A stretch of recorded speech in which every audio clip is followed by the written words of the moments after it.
السلام علیکم جی، کیا حال چال ہے آپ سب لوگوں کے؟ میں امید کرتی ہوں آپ سب بالکل ٹھیک ہوں گے، خیریت سے ہوں گے۔ عمران خان کی کتاب میں اور میرا پاکستان کا یہ چیپٹر نمبر 1 کیا میں جنت میں کرکٹ کھیل سکوں گا ہے۔ سمندر پار میں ایک کرکٹ کی حیثیت سے جانا جاتا ہوں۔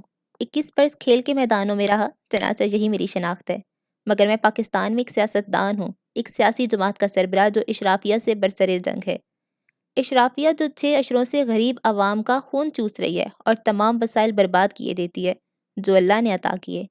کبھی پرویز مشرف ایسے فوجی ڈکٹیٹر پاکستان پہ مسلط ہو جاتے ہیں، کبھی بھٹو اور شریف خان وادے۔ نتیجہ یہ کہ رفتہ رفتہ پاکستان اپنی اس منزل اور مقاصد سے دور ہوتا گیا جن پر اس وطن کی بنیاد ہے۔ اسلامی جمہوریہ ریاست کی بجائے اب یہ مفاد پرستوں کی چراگاہ ہے۔ کوئی اگر ان کے مقابل اٹھے، کوئی اگر چیلنج کرے، خواہ وہ میری طرح معروف و مقبول ہو، وہ گرفتار بلا ہوگا، اسیری یا تشدد کا شکار۔ جب اس ملک کی بنیاد رکھی گئی تو یہ یقین تھا کہ اسلامی اقدار اور اصول معاشرے کے مختلف عناصر کو ہم آہنگ کر دیں گے۔ آج یہ ایک شکستہ ملک ہے۔ شمال مشرق میں کشمیر جو 2 حصوں میں تقسیم ہے، خون ریز تصادم کی بنیاد ہے۔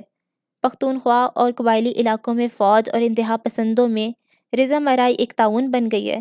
مدنی دولت سے مالا مال، بیشتر دشت و بیاباں پہ مشتمل، محدود آبادی والے بلوچستان میں علیحدگی پسندوں کی سرگرمیاں، کراچی میں لسانی گروپوں کا تصادم، مہاجروں اور پشتونوں کی محاذ آرائی بڑھ گئی ہے۔ آدھی سے زیادہ آبادی پنجاب میں ہے، دوسرے صوبوں کو اس کی خوشحالی سے شکایت رہتی ہے۔ مزید یہ کہ سیاسی قوت بھی اسی کے ہاتھ میں ہے۔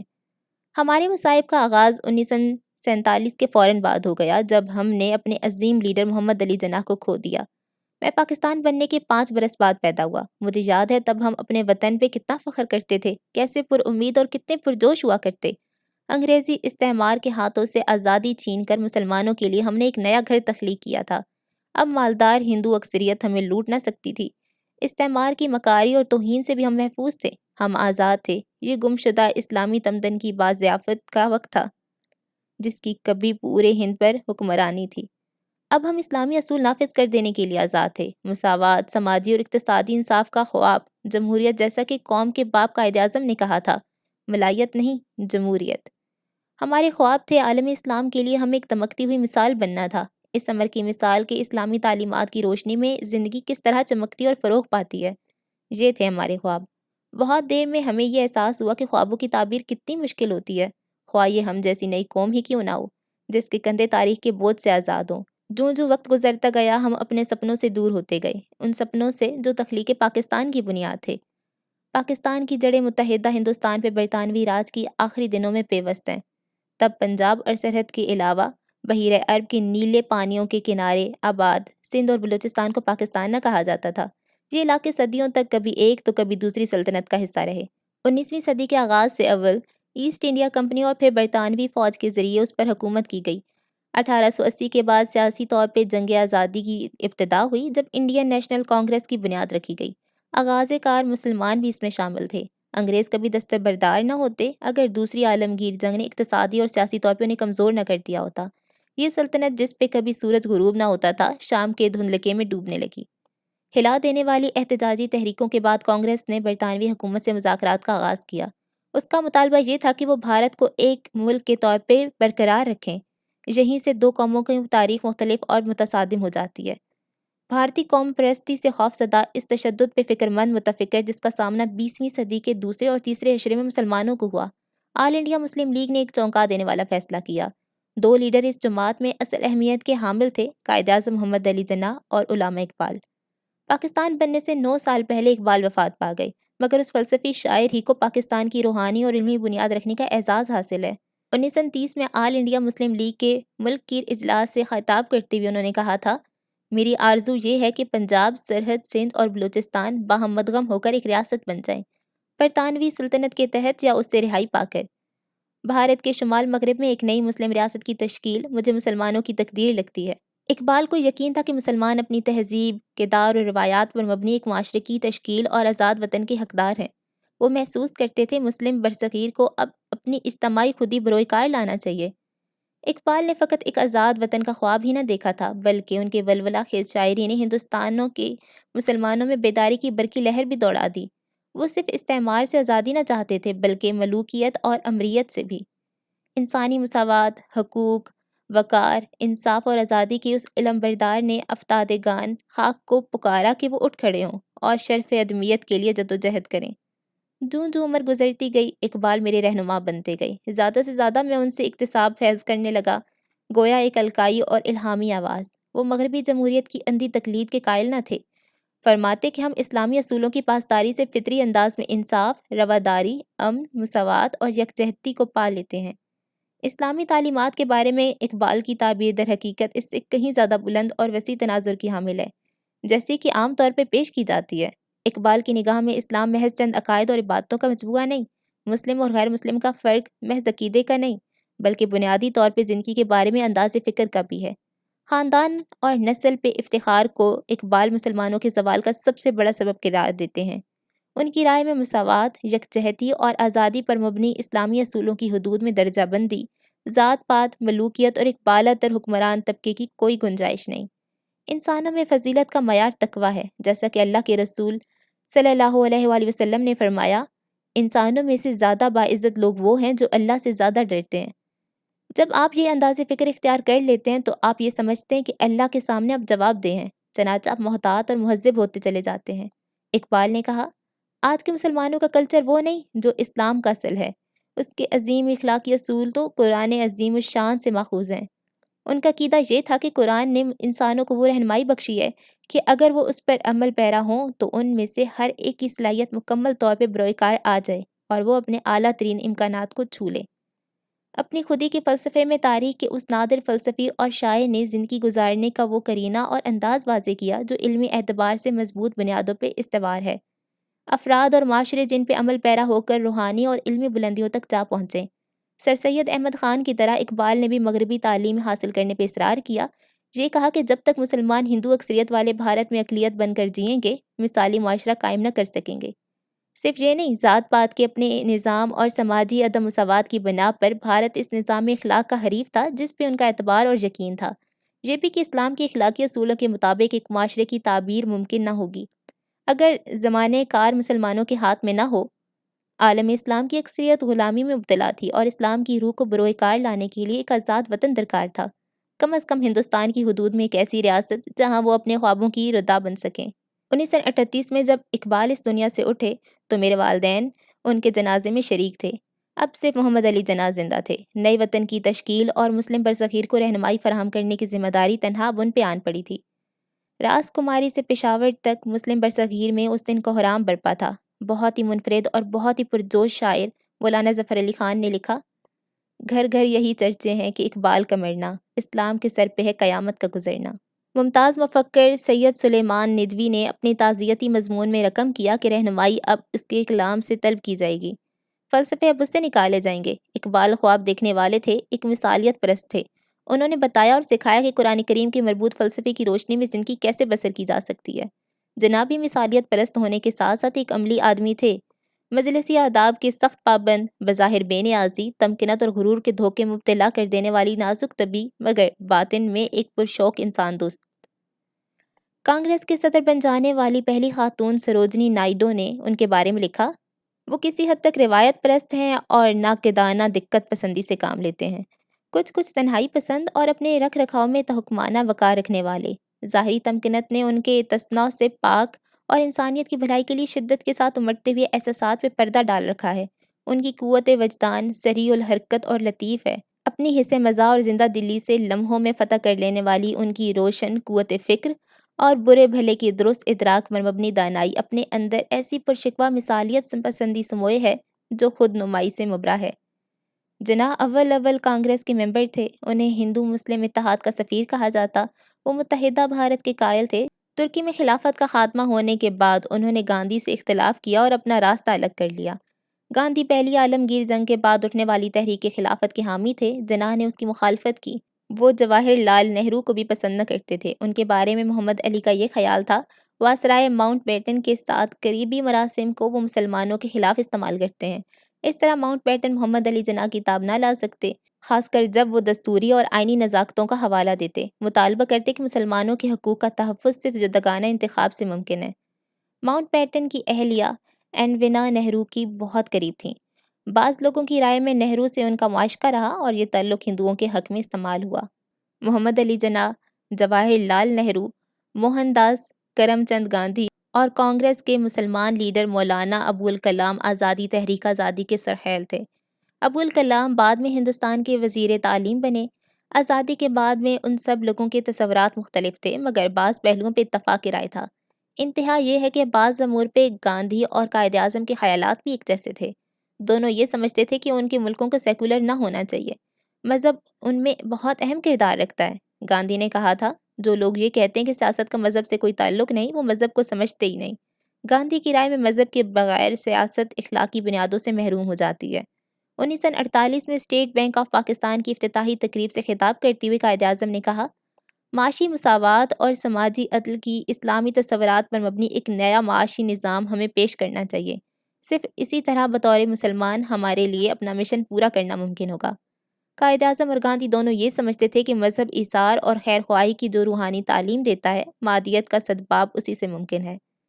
تحریک خلافت کے بعد ہندو مسلم اتحاد ختم ہو گیا۔ 1920 کے عشرے سے کانگریس کے اندر برپا سیاسی جنگیں مسلمان جماعتوں سے ناروا مطالبات پہ منتج ہوئیں۔ اس کے لیے ہندو انتہا پسند ذمہ دار ٹھہرائے گئے کہ ہندو مسلم مفاہمت کو انہوں نے تباہ کر ڈالا۔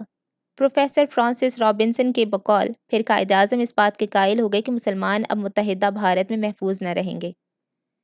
23 مارچ 1939 کو مینار پاکستان میں مسلم لیگ کے تاریخی اجلاس میں انہوں نے بھارت کو 2 حصوں میں تقسیم کرنے کا مطالبہ کر دیا، ایک مسلمان اور دوسرا ہندوؤں کا ملک۔ اپنے خطاب میں انہوں نے کہا، ہمارے ہندو دوست یہ بات کیوں نہیں سمجھتے کہ اسلام اور ہندو مت کی روح مختلف ہے؟ الفاظ کے لغوی معنی میں ہندو مت اور اسلام صرف مذہب نہیں، بلکہ 2 الگ طرز حیات، 2 منفرد اور مختلف سماجی نظام ہیں۔ یہ محض ایک خواب ہے کہ مسلمان اور ہندو کبھی ایک قوم بن پائیں گے۔ انہوں نے مزید کہا، ہندو اور مسلمان 2 مختلف مذہبی فلسفوں، رواجوں اور ادبی ورثوں کی حامل ہیں۔ وہ باہم شادیاں نہیں کرتے، کھانا تک ساتھ نہیں کھاتے۔ ان کا تعلق 2 مختلف تہذیبوں کے ساتھ ہے، جو متصادم نظریات اور تصورات پر مبنی ہیں۔ زندگی کے بارے میں ان کا عقیدہ ہی مختلف ہے۔ مسلمان اور ہندو تاریخ کے 2 مختلف دھاروں سے تحریک پاتے ہیں۔ ان کی رزمیہ داستانیں مختلف ہیں، ہیرو مختلف ہیں اور تاریخ کی تفہیم کا زاویہ نظر بھی مختلف۔ ایک کا ہیرو دوسرے کا دشمن ہے اور ایک کی فتح دوسرے کی شکست۔ 2 ایسی قوموں کو، جن میں سے اکثریت اور دوسری اقلیت ہے، یکجا کرنے کی کوشش تباہی لائے گی۔ بے چینی ان کے درمیان فروغ پاتی رہے گی اور ایسی ریاست کام ہی نہ آ سکے گی۔ مارچ 1940 کے اس فیصلے کو قرارداد پاکستان کہا جاتا ہے، جس میں متحدہ بھارت کا نظریہ مسترد کر دیا گیا۔ 2 قوموں میں کشیدگی بڑھ گئی تھی۔ اسی قرارداد میں یہ مطالبہ سامنے آیا کہ ملک کے شمال مغربی اور ان مشرقی علاقوں پہ مشتمل مسلمانوں میں جن کی اکثریت ہے، مکمل طور پہ خود مختار ریاستیں بنا دی جائیں۔ 7 برس بعد پاکستان وجود میں آ گیا۔ ہر چند قائد اعظم نے شکایت کی کہ یہ کرم خوردہ ملک ہے، اسی لیے کہ کچھ حصوں جو پاکستان میں شامل ہونا چاہیے تھے، نوچ کر الگ کر دیے گئے۔ نئے وطن کے 2 حصے تھے، مغربی اور مشرقی پاکستان، بیچ میں 1000 کلومیٹر پہ پھیلا ہوا بھارت۔ پنجاب اور بنگال کے وسیع و عریض صوبے تقسیم کر دیے گئے۔ کم از کم 10 لاکھ مسلمان، ہندو اور سکھ قتل ہوئے۔ مسلمانوں نے پاکستان کی طرف ہجرت کی، جبکہ سکھ اور ہندو بھارت چلے گئے۔ پاکستانی فوج میں شامل میرے ایک چچا پنجاب کی سرحد پہ تعینات تھے۔ ہمیشہ وہ کہا کرتے، 6 ہفتوں میں ایسی خون ریزی میں نے دیکھی جو دوسری عالمگیر جنگ میں جاپانیوں کے ساتھ جنگ سے بدتر تھی۔ اس خواہ شامی کے ذکر سے انہیں کراہت ہوتی، جس میں عورتوں اور بچوں کو بھی معاف نہ کیا گیا۔ 1 کروڑ 20 لاکھ افراد بے گھر ہوئے۔ انہیں طویل فاصلوں تک پیدل چل کر جانا پڑا۔ مہاجر کیمپوں اور دور دراز کی سرزمینوں میں وہ بکھر گئے، خاندان اور بستیاں اجڑ گئیں۔ یتیموں اور بیواؤں کی بہت بڑی تعداد جو قتل عام سے بچ گئی، بچہ کچا سامان اٹھائے مسافتوں میں مصروف رہی جو ان کے لیے اجنبی تھیں، جہاں بعض اوقات وہ نامطلوب تھے۔ امریکی فوٹوگرافر مارگریٹ بروک وائٹ نے، جو پہلی جنگی خاتون وقار نگار بھی تھیں، اس تقسیم کو انسانی تباہی کا عظیم ترین انسانی المیہ لکھا۔ جو قصے اور داستانیں میں نے سنی وہ دل دہلا دینے والی ہیں۔ ایک 16 سالہ پاکستانی لڑکا فوج میں بھرتی ہو کر سرحد پہ متعین ہوا۔ وہ کہتا ہے، سبھی نے ظلم کیا، ہندوؤں، سکھوں اور مسلمانوں نے۔ میں نے لاشوں سے لدی گاڑیاں دیکھیں، عورتیں جن کی عصمت دری کی گئی، اور بچے جو سکتے میں تھے۔ مجھے یاد ہے اس وقت میں یہ سوچتا تھا، کیا یہ ہے وہ آزادی جس کا ہم نے خواب دیکھا تھا؟ شملہ میں میرے 3 چچا تھے۔ اس طوفان بلاخیز میں ان کے ساتھ رابطہ نہ ہو سکا۔ بعد میں ان کا کچھ پتہ نہ چلا۔ خون خرابے میں ایسے بہت سے واقعات بھی ہوئے جب ہندوؤں نے اپنے حملہ آور بھائیوں سے مسلمانوں کو محفوظ رکھنے کے لیے انہیں چھپا دیا۔ ایسے بہت سے مسلمان بھی تھے، مثلاً جنگ میں قریشی صاحب ہوتے تھے، جنہوں نے کئی ہندو خاندانوں کو جان بچائی اور سرحد پار پہنچنے میں ان کی مدد کی۔ کچھ مسلمانوں نے کافر قرار دے کر انہیں مار ڈالا۔ اس پاگلپن کو کیا کہیے؟ پاگلپن کے سوا اور کیا؟ کسی کو اندازہ نہ تھا، کسی کے وہم و گمان تک میں نہ تھا کہ ایسا بھی ہوگا۔ یہ تو کوئی سوچ نہ سکتا تھا کہ تشدد ایسی انتہائی بھی دکھائے گا۔ کیا یہ برطانوی راج کے خاتمے کا نتیجہ تھا یا صدیوں سے جاری توہین کی گھٹن بے قابو ہو کر جنون بن گئی؟ انگریزوں کو یہی سازگار تھا کہ ہندو اور مسلمان باہم تصادم رہیں۔ اس مقصد کے لیے ہمیشہ انہوں نے بھرپور کوشش کی۔ 1861 میں ہندوستان میں تعینات برطانوی وائسرائے ارل آف ایلگن کو مقامی انگریز حکام نے بتایا تھا، ہندوستان میں اپنا اقتدار ہم نے ایک قوم کو دوسرے سے بھیڑا کر برقرار رکھا ہے، یہی طرز عمل ہم لوگوں کو جاری رکھنا چاہیے۔ جس غیر ضروری اور نازیبا عجلت کے ساتھ تقسیم کا منصوبہ نافذ ہوا، اشتعال پیدا کرنے کا اس کا عمل دخل تھا اور اسی سے طوفان اٹھا۔ ظاہر ہے کہ نظام الاوقات انگریزوں نے طے کیا تھا۔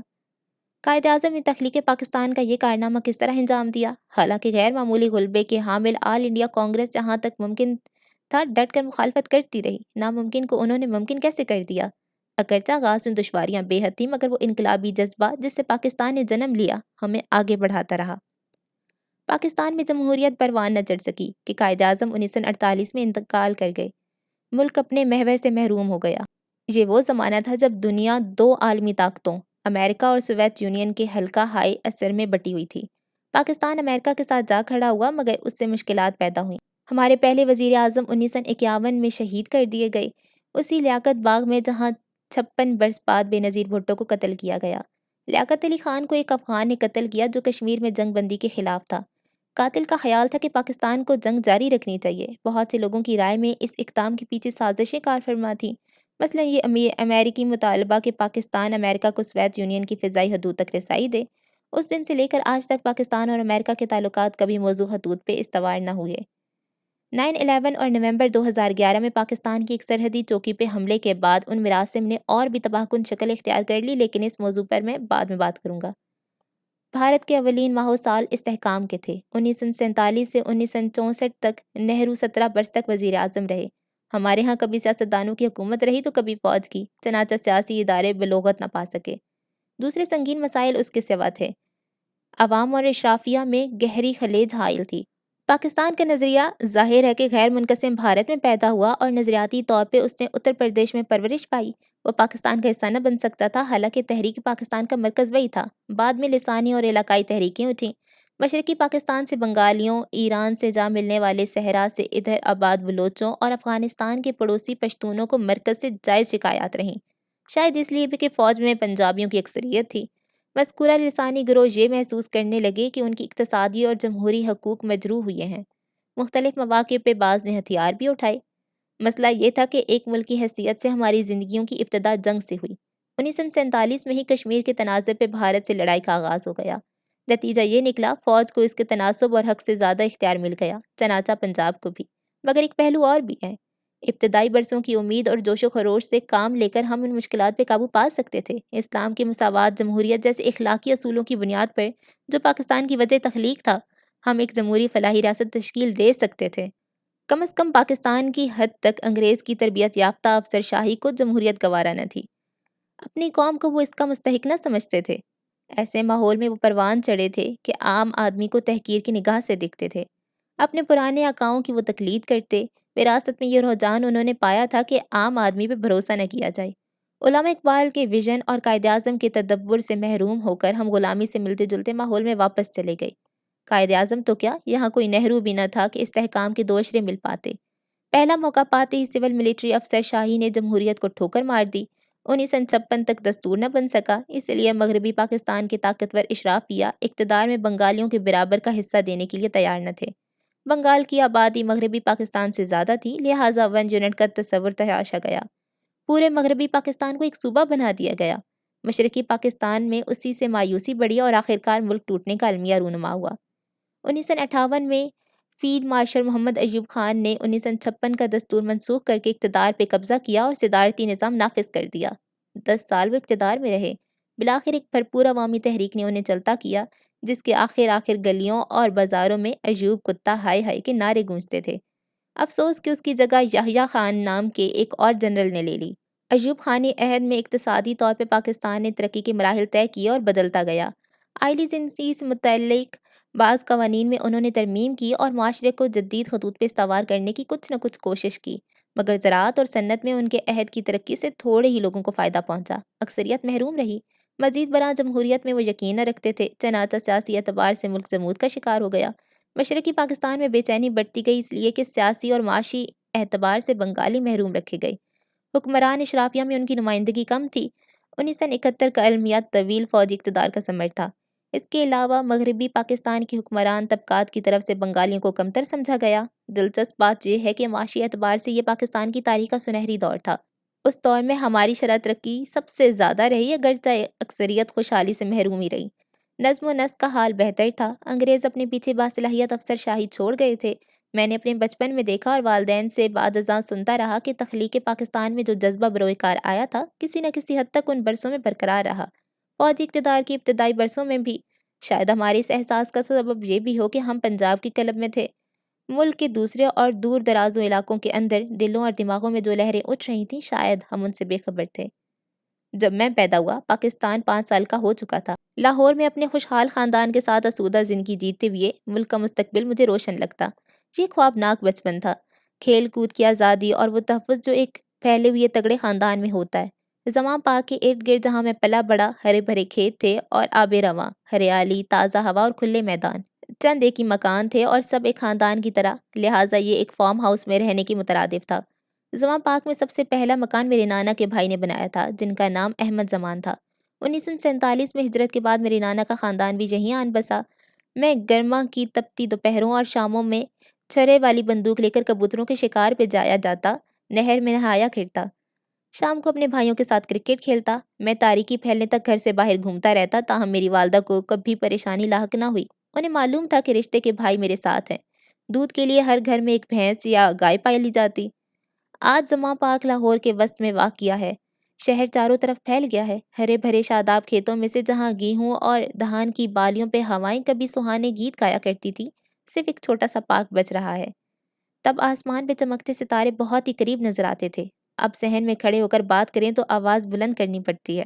گھر اتنے بہت سے ہو گئے کہ لوگ ایک دوسرے کو پہچانتے ہی نہیں۔ اب بھی لڑکے بالے نہر میں نہاتے ہیں، مگر اس کا پانی آلودہ بلکہ گندا ہے۔ برسات کے بارش کے بعد مٹی اب بھی مہک اٹھتی ہے، لیکن پھر ہوا میں ڈیزل اور پیٹرول کا دھواں گھل جاتا ہے اور ہم رنج کے ساتھ ان زمانوں کو یاد کرتے ہیں جب فضا کی پاکیزگی بجائے خود ایک داستان تھی۔ تب لاہور کا پانی کتنا میٹھا تھا، اب پینے سے پہلے ابالنا پڑتا ہے۔ میں لاہور سے 10 میل دور ایک دوست کے کھیتوں پہ سیر کرنے جایا کرتا۔ وہاں میں نے 14 سال کی عمر میں پہلی بار 14 تیتر شکار کیے۔ میں نے کیسی بھرپور زندگی بسر کی ہے، لیکن ویسا سنسنی خیز اور شاندار لمحہ پھر کبھی نہ آیا۔ وہ کھیت معدوم ہو گئے اور اب یہ علاقہ سیمنٹ اور سریے کا جنگل ہے۔ اب ایسی کوئی جگہ نہیں جہاں ایک فائر سے 14 تیتر زمین پہ گریں۔ جنگل کٹے، پرندے ہجرت کر گئے، ہوائیں زہر آلودہ ہوئیں اور پانی بھی۔ زندگی گزارنے کا یہ کون سا طریقہ ہے جو ترقی اپنے ساتھ لائی ہے؟ میری والدہ ہر شام ہم بچوں کو میری نانی اماں کے پاس بھیجا کرتیں۔ یہ سب سے زیادہ سہانا وقت ہوتا۔ ہماری زندگیوں میں رونما ہونے والی ہر چیز کا انہیں علم ہوتا۔ ہم بچوں کے ہر معاملے میں وہ شریک تھیں اور ہم ہر وہ بات بھی ان سے کہہ دیتے تھے جس کا اظہار اپنے والدین کے سامنے نہ کر سکتے تھے۔ 100 سال کی عمر میں ان کا انتقال ہوا، تب بھی وہ ذہنی طور پہ پوری طرح بیدار اور متحرک تھیں۔ ان کی زندگی میں وہ ساری رونق شاید اس بے پناہ محبت اور بے حد و حساب انس و الفت کی وجہ سے تھی جو ان کے بچوں، نواسے نواسیوں اور پوتے پوتیوں سے انہیں حاصل ہوتی۔ شفقت کا ایک دریا جو ہمہ وقت بہا کرتا۔ شاید وہ اور جی لیتی، لیکن 1985 میں میری والدہ کا انتقال ہوا تو صدمے کی شدت نے انہیں آن لیا۔ وہ ان کی سب سے چھوٹی اور پیاری بیٹی تھی۔ ہمیں ایسا لگا اب انہوں نے اس دنیا کو ترج دینے کا فیصلہ کر لیا ہے۔ وہ اپنے بستر پہ لیٹی رہتی اور اٹھنے سے انکار کرتی تھیں۔ 3 ماہ گزرے تھے کہ وہ بھی اپنی لاڈلی بیٹی اور میری محبوب ماں کے پاس چلی گئیں۔ ہمارے وطن میں خاندان معاشرے کی کلید ہے۔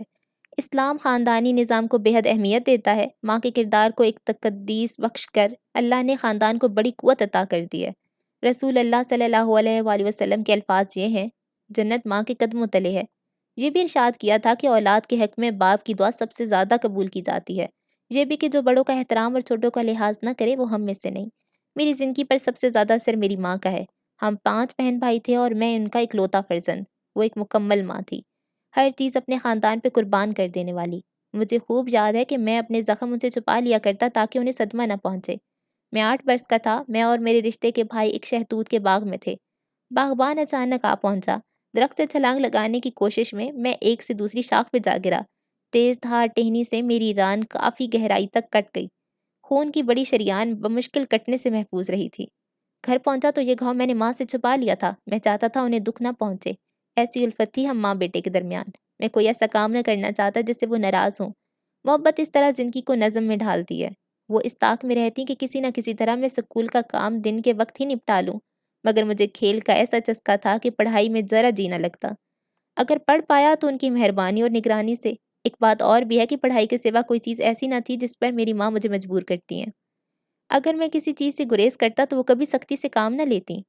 جیسا کہ زمان پاک کے نام سے ہی ظاہر ہے، اس آبادی کے وسط میں ایک چمن ہے۔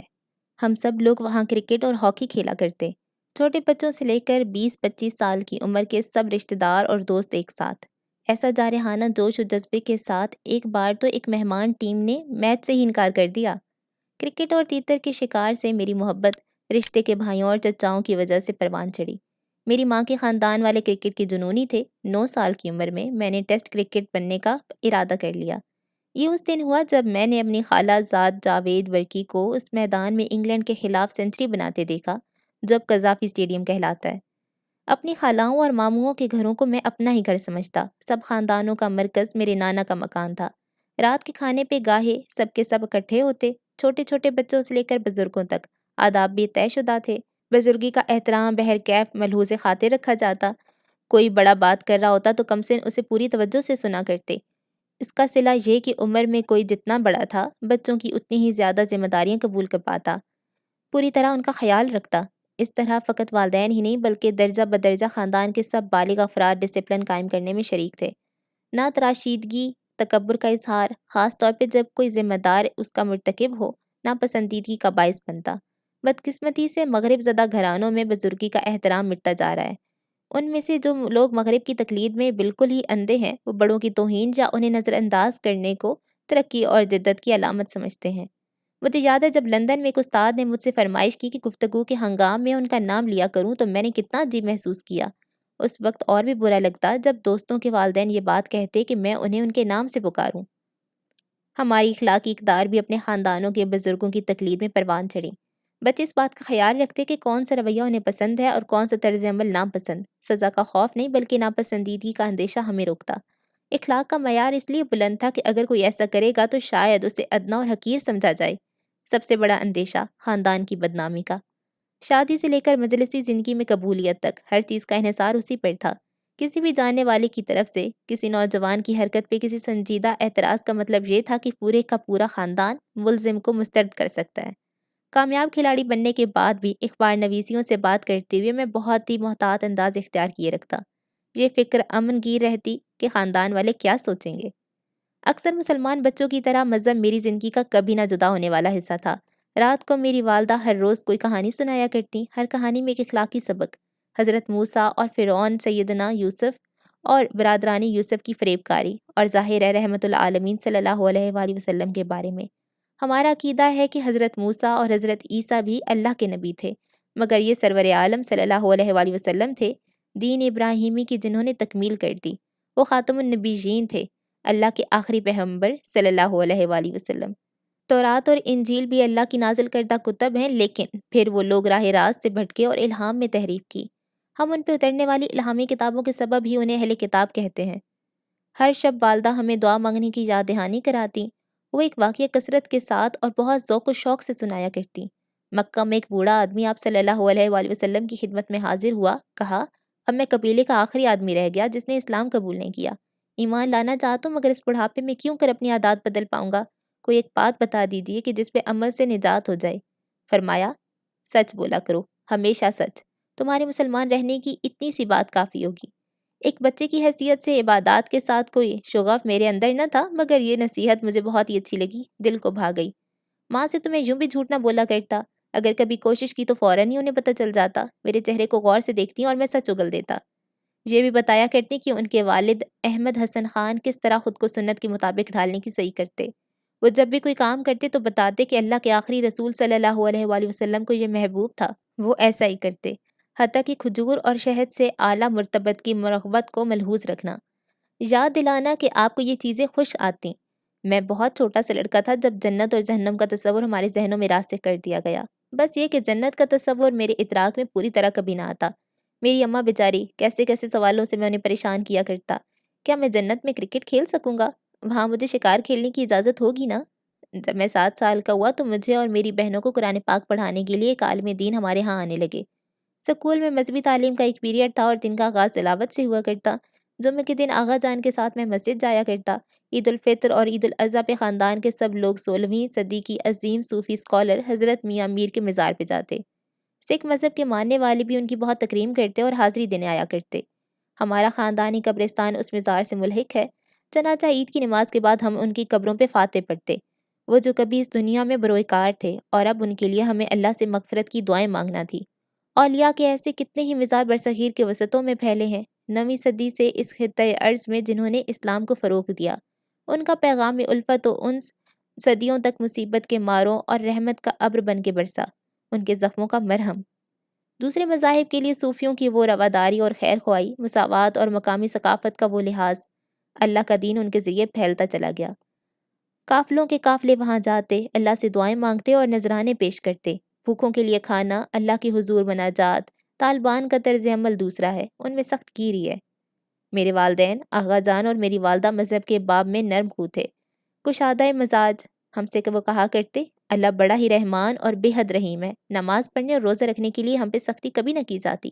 رمضان المبارک میں ہم بچوں کے درمیان زیادہ سے زیادہ روزے رکھنے کا مقابلہ ہوا کرتا۔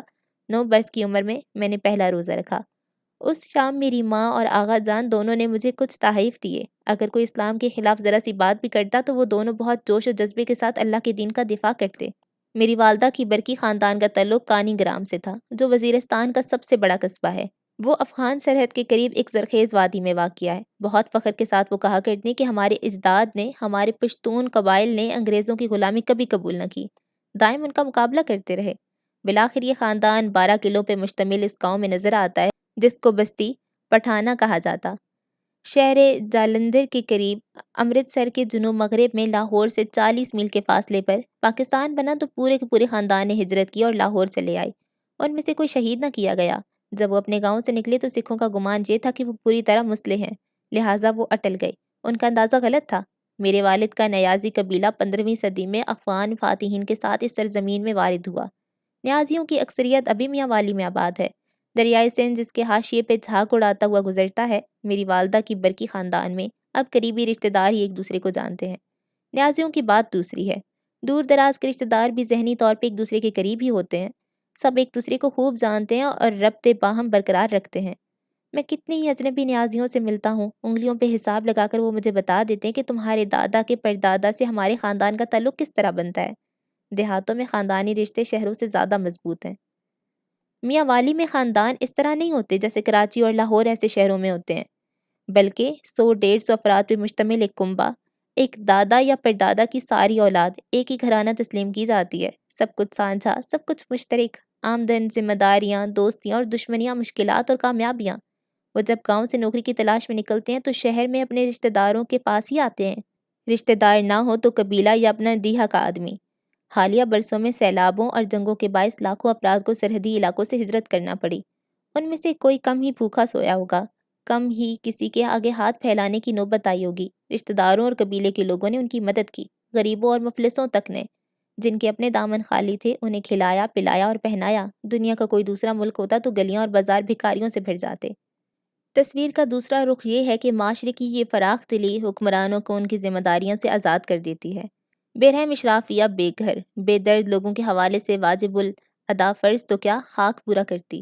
یہ ظالم لوگ ٹیکس تک نہیں دیتے، افتادگان خاک کا حال تک نہیں پوچھتے۔ یہ عجیب سرزمین ہے، یہاں غریب لوگ امیروں کا بوجھ اٹھاتے ہیں۔ ہوش کی آنکھ کھولنے پہ میں 2 قسم کے شدید احساسات میں مبتلا ہوا۔ سب سے زیادہ استعمار کے خلاف۔ بچپن ہی سے مجھے سکھایا گیا کہ غلامی وہ بدترین چیز ہے بنی نوع انسان جس کا شکار ہو سکتا ہے۔ آدمی کی اس سے زیادہ توہین ممکن نہیں۔ اماں جان مجھے شیر میسور ٹیپو سلطان کی داستان سنایا کرتی۔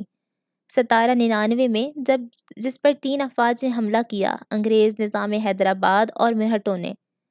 پھر وہ آخری مغل بادشاہ بہادر شاہ ظفر کی کہانی سناتی جو 1862 میں بے بسی کی موت مارا گیا۔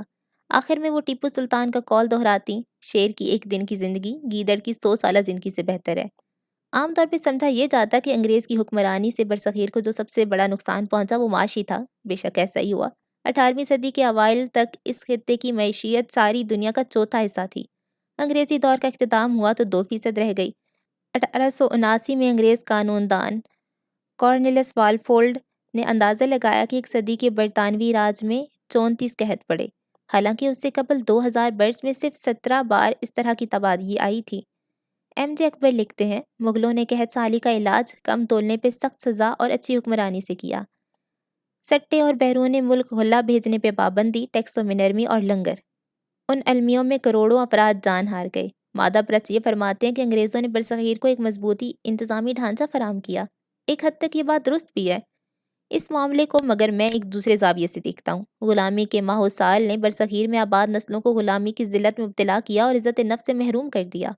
غلام سرزمینوں میں جو مخلوق آباد ہوتی ہے، اس کے دماغوں اور دلوں میں احساس کمتری کی فصل اگتی ہے۔ وہ اپنے آقاؤں کے بعض بدترین عادات کی نقالی کرنے لگتے ہیں۔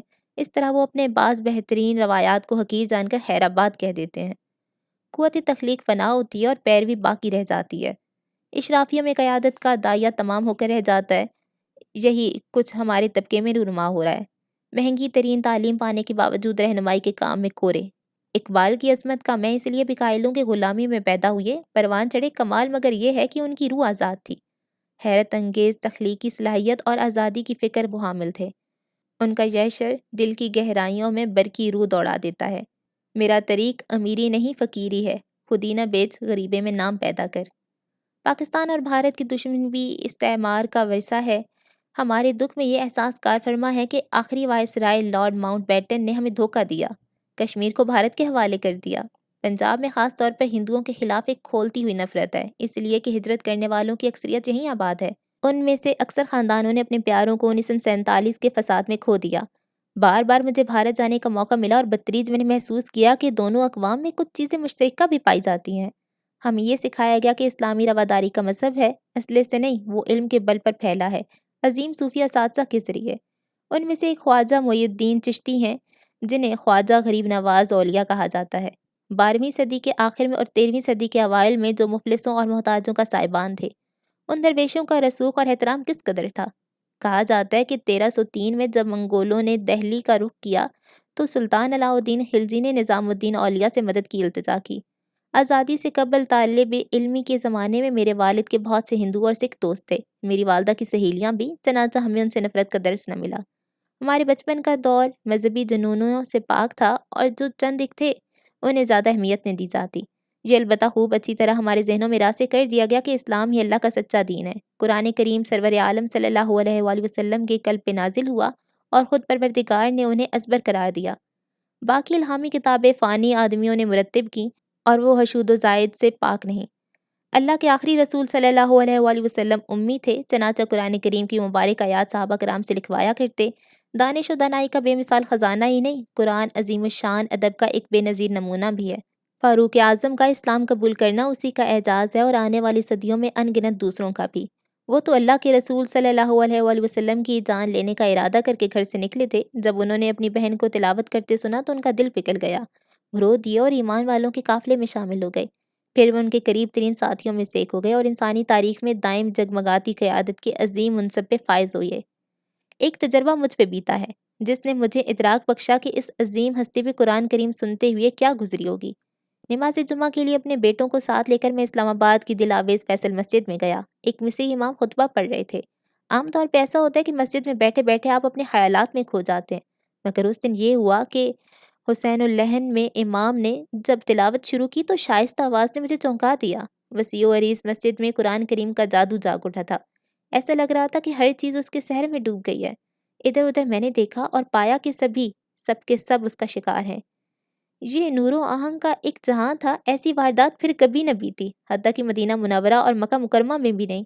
بس کوئی لمحہ ہوا کرتا ہے جو قلوب پہ بے پناہی کے ساتھ اترتا اور ہر چیز کو اتھل پتھل کر دیتا ہے، یا جیسے ایک کلاسیکی نغمہ مبہوت کر دیتا ہے۔ اسلام فقط ذاتی زندگی میں اجالا کرنے والا مذہب نہیں، ایک طرز حیات ہے۔ واضح ہدایت قرآن کریم دیتا ہے کہ معاشرے کو کیسے منظم کیا جائے اور لوگ باہم کیا رویہ اختیار کریں۔ مجھے سکھایا گیا کہ یہ رحم و کرم کا دین ہے، فراخ دلی اور انصاف کا بہترین کرینہ۔ 1965 میں میری عمر 13 سال تھی جب اچانک پاک بھارت جنگ چھڑی۔ آزادی کے بعد دو قوموں کے درمیان یہ دوسرا معرکہ تھا اور کشمیر اس کا سبب۔ ان ایام کو میں کبھی فراموش نہیں کر سکتا۔ ایک شام بمباری کی خوفناک صدائی اور کھڑکیوں کے شیشے بجنے لگے۔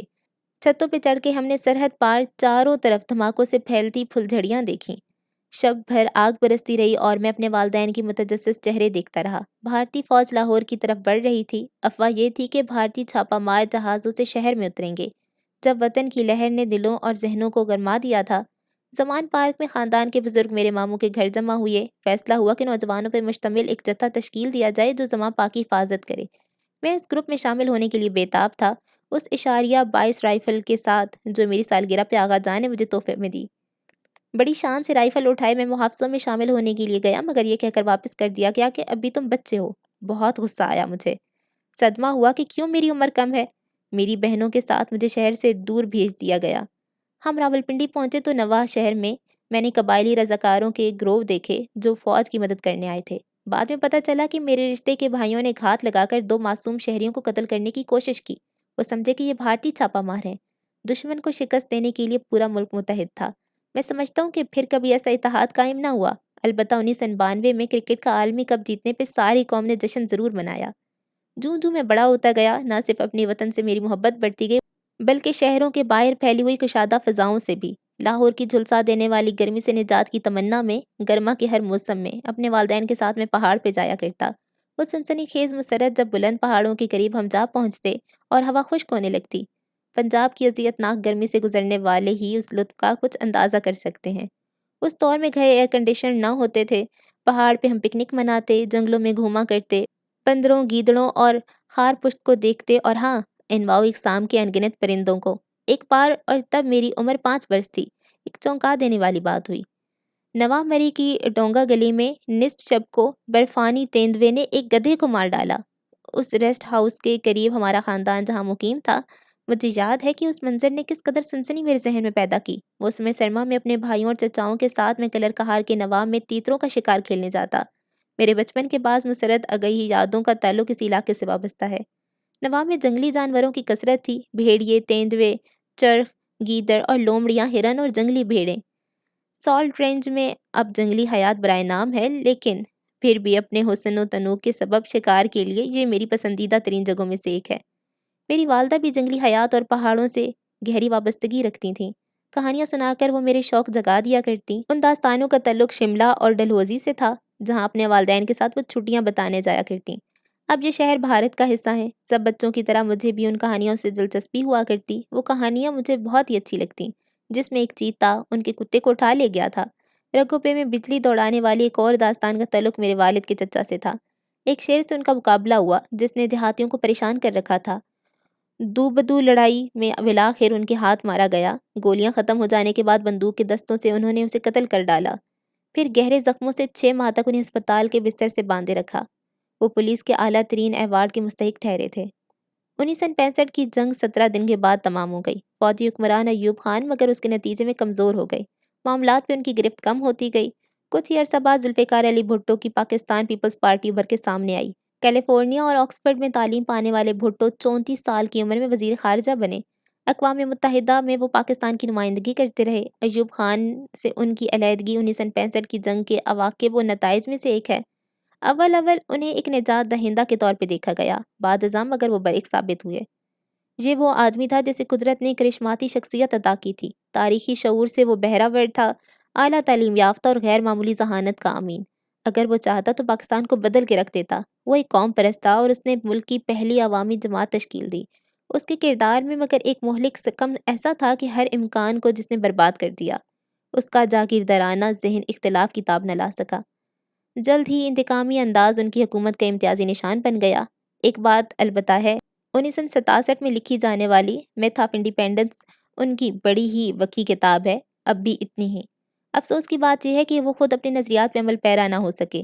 قدیم مصر سے برطانیہ اور فرانس تک کی سلطنتوں کا انہوں نے جائزہ لیا۔ تسلط قائم کرنے کی ہوس اور برتری کرنے کے لیے جدوجہد سے تصادم کی کہانی اس کتاب میں خوب بیان ہوئی ہے۔ انہوں نے نتیجہ یہ اخذ کیا سروائیول آف دا فٹیسٹ موزوں ترین ہی بچ پاتا ہے کہ اصول کے تحت تسلط قائم کرنا جائز ہے۔ مستقبل کا بالکل درست ادراک کرتے ہوئے وہ لکھتے ہیں، آزادی کے ان 20 برسوں میں پاکستان اور بھارت کی عوام آزادی اور متعلق برابری کے درمیان پائے جانے والے فرق سے آشنا ہے۔ یہ نو آبادیاتی نظام کی ایک نئی صورت کا ظہور ہے جس کے تحت چھوٹے ممالک کو معاملات کنٹرول کرنے کے لیے علاقائی تسلط کی ضرورت نہ رہے گی۔ براہ راست قبضے کی جگہ نئی استعماری ہتھ کنڈوں نے لے لی کہ زیر اثر ممالک کو مفلس اور محتاج بنا کے رکھا جائے۔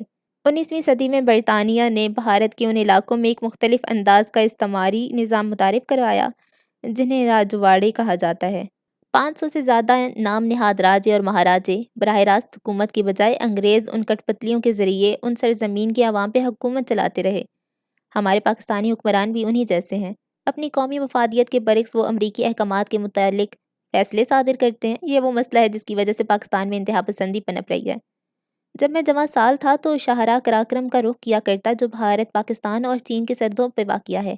اپنی بہترین چھٹیاں میں نے ان پہاڑی سلسلوں میں بسر کی۔ کوہ نوردی کے لیے یہ دنیا کی بہترین مقامات میں سے ایک ہے۔ یہاں دنیا کی بلند چوٹیاں ہیں، 24,000 فٹ سے بھی زیادہ اونچی۔ ان میں دنیا کا دوسرا سب سے بلند پہاڑ کیٹو بھی شامل ہے۔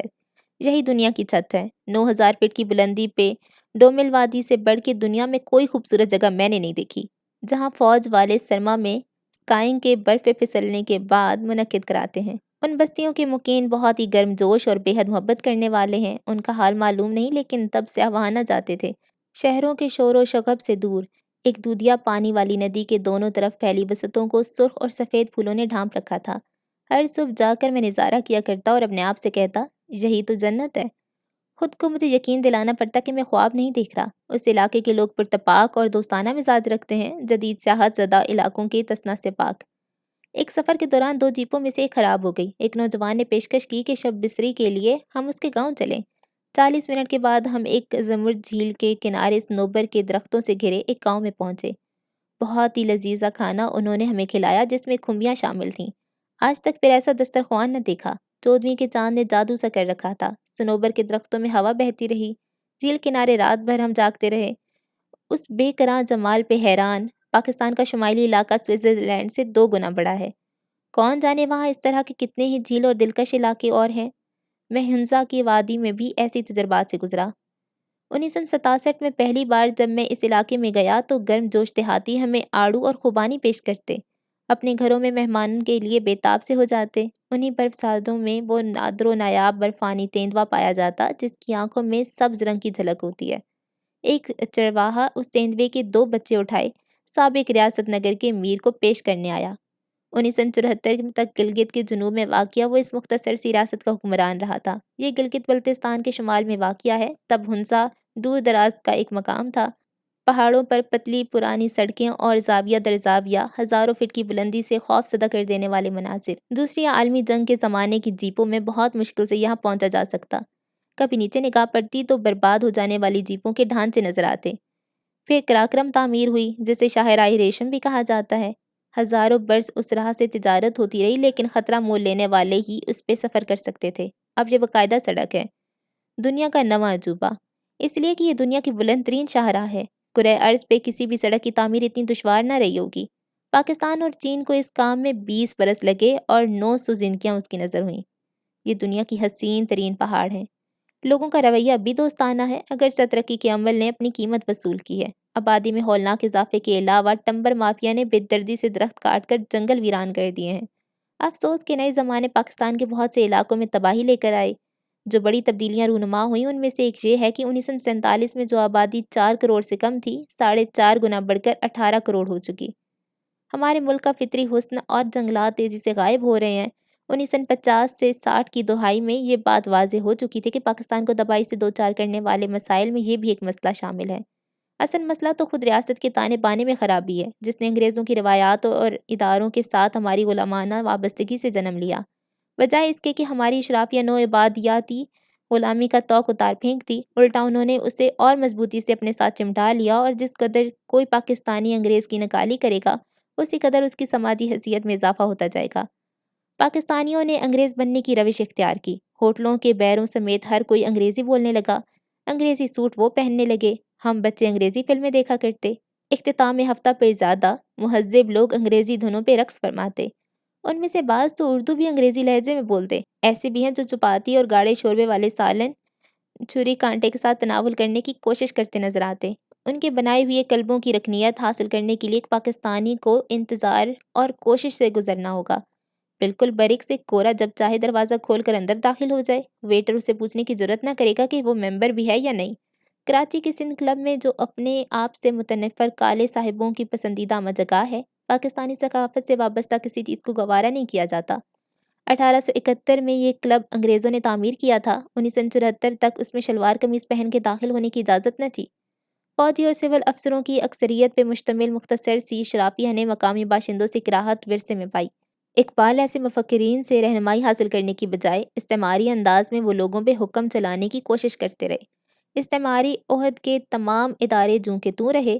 عام پاکستانی کے لیے فرق صرف یہ ہوا کہ انگریزی کی جگہ کالے صاحب نے لے لی۔ بعض اوقات ان کا رویہ غیر ملکیوں سے بھی بدتر ہوتا، جب غلام آقا ہو جائے تو وہ اپنے ہم نفسوں کے ساتھ بھی اور برا سلوک کرتا ہے۔ بہت سے افسر انگلش میڈیم اسکولوں سے آتے ہیں جو برطانیہ نے بنائے تھے، انگلینڈ کے پبلک اسکولوں کے طرز پہ۔ 1948 میں میرے والد امپیریل کالج لندن سے اعلیٰ تعلیم کے بعد واپس آئے۔ اپنے علاقے میں وہ دوسرے شخص تھے جنہیں لندن ریٹرن کا مقام حاصل تھا۔ ریلوے اسٹیشن پہ پورے کا پورا قصبہ ان کے استقبال کرنے امڑ آیا۔ ایسے لوگوں کا سماجی مرتبہ دفتن بلند ہو جاتا ہے۔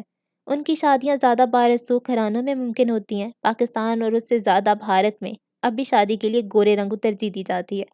بھارت میں تو شادی کے لیے دیے جانے والے اشتہار میں لگاہے اس امر کا اعلان بھی کیا جاتا ہے۔ کتنے زمانے اس طرح گزرے کہ بھارت بیرون ملک سے آنے والی شکارگاہ رہا۔ شمال مغرب سے آنے والے فاتحین اکثر سرخ و سفید ہوتے، لہٰذا برصغیر کی ذہینت میں جسمانی رنگ کی فوقیت کا احساس بہت گہرا ہے۔ زمان پارک میں لندن ریٹرن فوراً ہی وی آئی پی بن جاتا ہے۔ جب بھی میرا کوئی کزن برطانیہ سے حصول تعلیم کے بعد باطن واپس آتا، ہم سوالات کے انبار لے کے اس کے پاس پہنچ جاتے کہ وہاں زندگی کیسے بسر ہوتی ہے۔ مغرب سے محض اس کی شناسائی ہی ان کا سماجی مرتبہ بلند کرنے کے لیے کافی تھی۔ برصغیر پہ اپنی حکمرانی کے ایام میں انگریزوں نے بڑی منصوبہ بندی کے ساتھ مقامیوں کے ذہنوں میں احساس کمتری کا کاشت کیا۔ بیروں اور خانسماؤں کو مغل فوجوں کے جنرلوں اور شہزادوں کے ملبوسات پہنائے جاتے۔ فوج اور پولیس کے افسر برطانیہ میں رائج لباس زیبتن کرتے۔ 16ویں صدی کے وسط سے ابتدا کرنے والے مغل اقتدار کا زوال 17ویں صدی سے شروع ہوا۔ 16ویں صدی میں جو ایسٹ انڈیا کمپنی کے بروئے کار آنے کا زمانہ ہے، مغل سلطنت پورے جاہ و جلال کے ساتھ کار فرما تھی۔ ہندوستان کے بیشتر علاقوں پہ انہیں حق حکمرانی تو حاصل تھا۔ مغل بادشاہ کو دنیا نہیں بلکہ کسی حد تک روحانی طور پہ بھی برتر مانا جاتا۔ ان درباروں کی شان و شکوہ کی کہانیاں کہی جاتی۔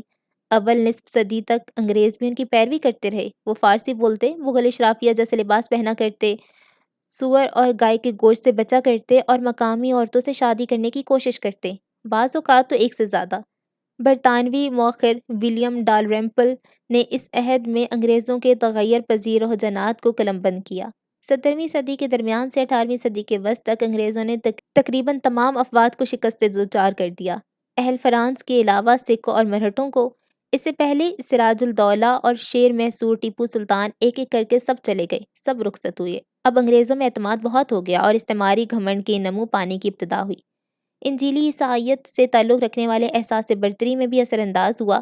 مسلمان مغل بادشاہ کی تحقیر کا جذبہ جاگ اٹھا، اس عظیم سلطنت کی رسوائی کا جو کبھی اپنی مثال آپ تھی۔ آخری مغل میں ڈالرمپل نے لکھا، فاتحین کی نگاہ میں اب ہندوستان کے لوگ اس عظیم تہذیب اور دانش کے عامین نہ رہے۔ 18ویں صدی کے زعما سر ولیم جونز اور وارن ہیسٹنگز جن کا اعتراف کرتے تھے۔ انگریزوں کی حکمرانی سے قبل ہندوستان کا نظام تعلیم ایک مرکز اور محور پہ نہ گھوما کرتا۔ ہر گاؤں کا اپنا مدرسہ تھا، اہل خیر سے چلایا کرتے۔ زیادہ بڑے ادارے اوقاف کے تحت ہوتے، وسیع زرعی اراضی کی آمدن ان کے لیے مختص ہوتی۔ 1757 میں جب بنگال پہ انگریزوں نے قبضہ کیا تو معلوم ہوا کہ 34% زرعی زمین ٹیکس سے مشتنہ ہے۔ وہ مختلف قسم کے وقف تھے جو مفت تعلیم اور علاج کا بندوبست کرتے۔ 1850 میں جی ڈبلیو لینٹر کی طرف سے کیے جانے والے ایک سروے کے مطابق اوقاف کے تحت چلنے والے بعض مدارس کا معیار نہایت بلند تھا۔ اس کے مطابق آکسفورڈ اور کیمبرج یونیورسٹیوں جیسا اعلیٰ درجے کے اساتذہ ان اداروں میں بخوشی کام کرتے، ہر ٹرسٹ کی معقول آمدن کے سبب۔ ان کے معاوضے بہت موزوں ہوتے۔ لینٹر نے مشرقی پنجاب کے ضلع ہوشیار پور کا سروے بھی کیا۔ اس کے مطابق اس علاقے میں خواندگی کی شرح